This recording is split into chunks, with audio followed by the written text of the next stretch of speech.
시청자 여러분 안녕하십니까? 한 주간 북한 관련 소식을 전해드리는 뉴스 시간입니다. 북한의 인권 침해를 규탄하고 즉각적인 개선을 촉구하는 북한 인권 결의안이 유엔 총회 본회의에서 채택됐습니다. 유엔 총회는 뉴욕 유엔 본부에서 본회의를 열어 북한 인권 결의안을 표결 없이 전원 합의로 채택했습니다. 유엔의 북한 인권 결의안 채택은 지난 2005년부터 시작돼 올해로 15년째로 이어지고 있습니다. 유엔 총회에서 북한 인권 결의안이 전원 합의로 채택된 것은 지난 2012년과 2013년, 2016년과 2018년에 이어 올해로 6번째로 북한 인권 상황에 대한 국제사회 전반의 부정적 여론을 반영한 것으로 풀이됩니다. 이번 북한 인권 결의안은 유엔 주재 유럽연합 회원국들이 마련했으며 유럽연합 국가들과 일본, 미국, 캐나다, 호주 등 60여 개 회원국이 공동 제안국으로 참여했습니다. 결의안은 오랜 기간 그리고 현재도 조직적이고 광범위하며 중대한 인권 침해가 진행되고 있다며 북한을 규탄하고 즉각적인 인권 침해 중단을 촉구했습니다. 강제 수용소 운영과 강간, 공개 처형, 비사법적 자의적 구금, 처형, 연자제 적용, 강제 노동 등 각종 인권 침해 행위도 나열했습니다. 유엔 안전보장이사회가 북한 인권 상황의 국제형사재판소 회부, 인도에 반하는 죄에 가장 책임 있는 자에 대한 적절한 조치 등을 취하도록 권고했습니다. 가장 책임 있는 자는 사실상 북한 김정은을 겨냥한 것으로 인식되고 있으며 북한 인권 상황의 ICC 회부와 책임자 조치라는 강도 높은 표현은 2014년부터 6년 연속 들어갔습니다. 이에 대해 북한은 제3위원회 통과 때와 마찬가지로 즉각 반발했습니다. 김성 주 유엔 북한 대사는 결의안은 인권을 실질적으로 중진하고 보호하는 것과는 전혀 무관하다면서 반북한 적대 세력의 전형적인 선언문에 불과한 이번 결의안 채택을 강력히 규탄하며 투표할 필요조차 느끼지 않는다고 밝혔습니다. 그는 적대 세력에 의해 정치적으로 조작된 결과물이라며 결의안에 언급된 모든 인권 침해 사례는 전혀 존재하지 않는다고 억지 주장했습니다. 다음 소식입니다. 최근 북한 김정은의 본격적인 현장 시찰이 이어짐에 따라 밀착 수행원은 과연 어떤 인물인지 언론이 집중되고 있습니다. 수행원이 누구인지를 살펴보면 김정은의 메시지도 알 수 있을 거라는 예측도 나오고 있습니다. 김정은의 현장 시찰에서 빠지지 않는 이너서클 3사람을 꼽자면 여동생인 김여정 노동당 선전선동부 제1부부장, 조용헌 조직지도부 제1부부장, 현성월 선전선동부 부부장입니다. 거기에 가끔 리설주 여사나 최룡해 국무위 제1부위원장이 동행하거나 최선희 외무성 제1부상 같은 고위 간부들이 시찰 주제에 따라 참여하는 게 일반적인 패턴입니다. 그런데 요즘 들어 김정은이 부쩍 자주 대동하고 다니는 인물이 2명 추가됐습니다. 바로 박정천 북한군 총참모장과 장금철 노동당 통일전선부장입니다. 박정천은 지난 9월 초에 포병국장에서 북한군 서열 2위인 총참모장에 임명됐습니다.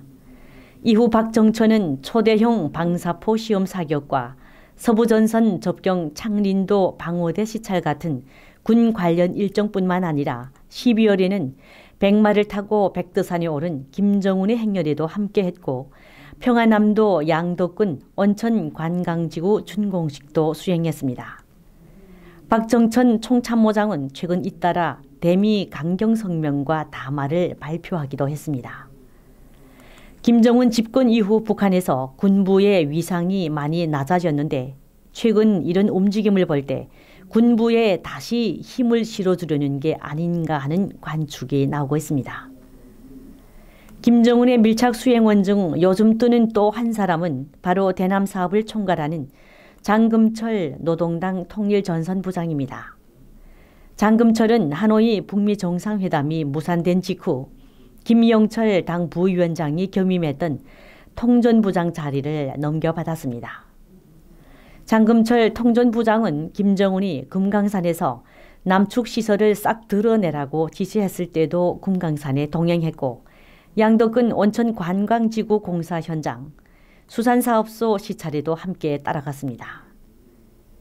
대남 사업과 무관한 분야의 행사까지 김정은을 수행한 겁니다. 이에 따라 연말을 앞두고 대미 대남 현안의 비중이 커지면서 북한 김정은이 장금철 통전부장을 곁에 두고 군부의 의견을 듣고 논의하려는 게 아니냐는 분석이 나오고 있습니다. 다음 소식입니다. 통일부 청사 앞에서 12일째 항의 단식을 이어가던 자유와 인권을 위한 탈북민 연대 김태희 대표가 의식을 잃고 쓰러져 119에 실려 응급실로 이송됐습니다. 김태희 대표는 굶어 죽은 탈북민 모자 사건의 재발 방지와 억울하게 살인 흉악범으로 몰려 강제 북송된 북한 선원 2명에 대한 인권 침해 행위 등을 규탄하고 통일부 김연철 장관의 사퇴를 요구하며 단식을 이어가던 중이었습니다. 김태희 대표는 몇 해 전 생면부지의 21살 탈북 여성에게 자신의 70%의 간을 기증해 주어 건강이 많이 좋지 않은 상태였지만 탈북민들이 더 이상 생활고로 목숨을 잃는 일이 일어나서는 안 된다며 단식을 이어갔습니다. 병원에 실려간 김태희 대표의 몸에서는 유서가 발견됐습니다. 그는 유서에서 단식 12일째를 맞이하고 있는 가운데 한계점이 입박했다는 것을 몸이 스스로 알린다며 며칠 전부터 수술한 간 부위에서 바늘로 쿡쿡 찌르는 듯한 통증과 함께 숨이 가빠온다고 전했습니다. 또 대한민국의 자랑스러운 해군 부사관이 된 자신의 아들에게 이 나라의 미래를 위해 최선을 다했지만 엄마로서는 늘 미안하다는 글도 남겼습니다.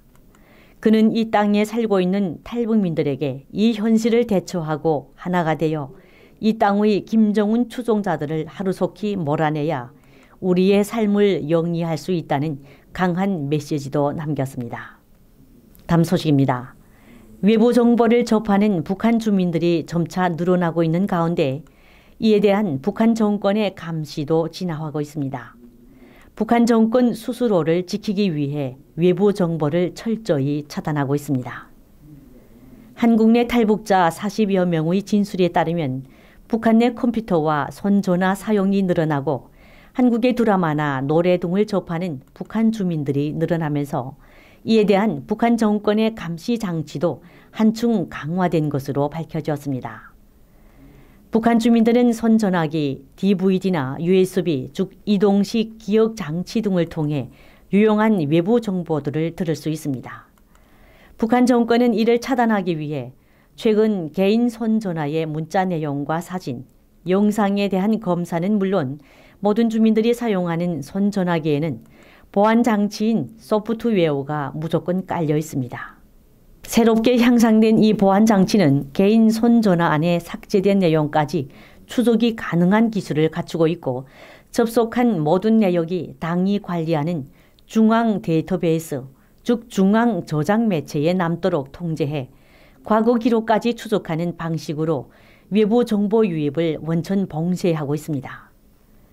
컴퓨터와 손전화에 대한 현재 북한 당국의 감시 기술이 상당한 수준에 도달함에 따라 불법 외부 정보를 접하는 북한 주민들은 이 단속에 걸리지 않기 위해 적게는 몇 달러에서 수천 달러까지 당 간부들에게 뇌물을 바치고 있다고 합니다.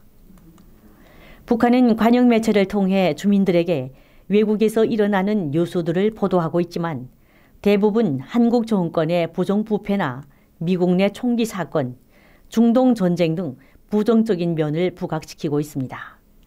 북한이 외부 정보를 철저히 차단하는 이유는 진실을 증명하는 소식들이 주민들에게 영향을 미치고 정권의 통제력이 약화될 수 있기 때문인 것으로 분석되고 있습니다. 많은 탈북민들은 북한 주민들에게 외부 정보를 정확히 전달하는 가장 효과적인 수단이 라디오 방송이라고 말하고 있습니다. 실제로 대북 라디오 방송을 통해 외부 세계 소식을 접하고 많은 북주민들이 탈북의 길에 오르고 있습니다.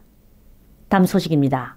선행수타 제2의 기부천사 등으로 널리 알려진 세계적인 파페라 테너 임형주 로마 시립예술대학 성악과 석좌 교수가 탈북 청소년 대안학교인 하늘꿈학교의 재학생 합창단과 노캐런티 재능 기부로 깜짝 협연을 펼쳐 추운 연말 많은 이들에게 훈훈함을 자아내고 있습니다.